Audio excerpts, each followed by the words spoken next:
Janë mbledhur për të protestuar para gjykatës së Tetovës.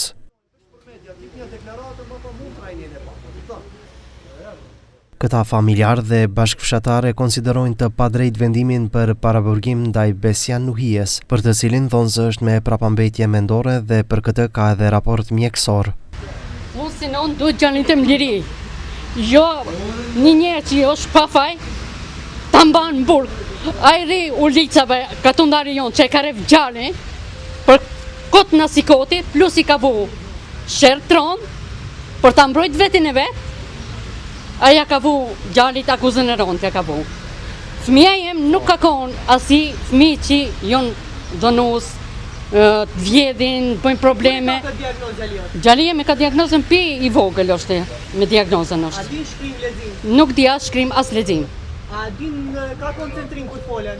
Po, do njëherë, s'ka shumë koncentrime pas si duhet. Katastrofo. Gjalli, ketu hup. O hup, repsish ketu ka shtuk. Durët i ka të ngronë me flokët, a i so edhe për vetin mjekën so e se qetë. Flokët janë rritë për 2 muaj, e 3 muaj është e gjalli që është.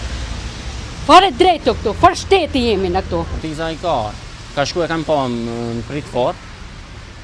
E kam vërtetau se është me diagnozën F79. Prapambetje mendore, normal. Një bashkëfshatar protestues na tha se i gjithë fshati e di gjendjen e Besianit, por e konsideron njeri të qetë, të sjellshëm dhe që nuk i bën dëm askujt. Por çfarë bëri drejtësia? E mbylli në paraburgim një njeri të sëmur mendor, që nuk ka as mendje për të kuptuar ndëshkimin që po i bëjnë. Ekspertiza mjekësore ka thënë qartë se ai nuk është në gjendje të kuptojë përgjegjësinë ligjore, por prap gjykata dhe prokuroria e injoruan këtë fakt dhe vazhduan ta mbajnë të mbyllur. Besiani, 37 vjeçar nga Zhelina e Tetovës, mbi 2 muaj po mbahet në paraburgim nën akuzën për veprime vetkënaqësie në prani të një të mituri. Denoncimi është bërë më 3 janar në sektorin për punë të brendshme në Tetov nga babai i të miturit, i cili ka deklaruar se një natë më parë BN kishte dashur të kryente marrëdhënie seksuale me djalin e tij 11 vjeç. Familjarët, duke paraqitur këtë fotografi, pretendojnë se denoncuesi edhe e ka rrahur Besianin.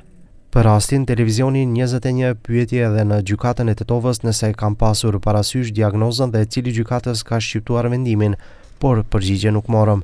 Nga prokuroria, morëm vesh se ata që kanë kërkuar ndërprerjen e masës së paraburgimit, por kjo nuk është pranuar nga gjykatësi. Televizioni 21 mëson se në bazë të ekspertizës neuropsiatrike i akuzuari ka vlerësim për llogaritshmëri ndjeshëm të reduktuar.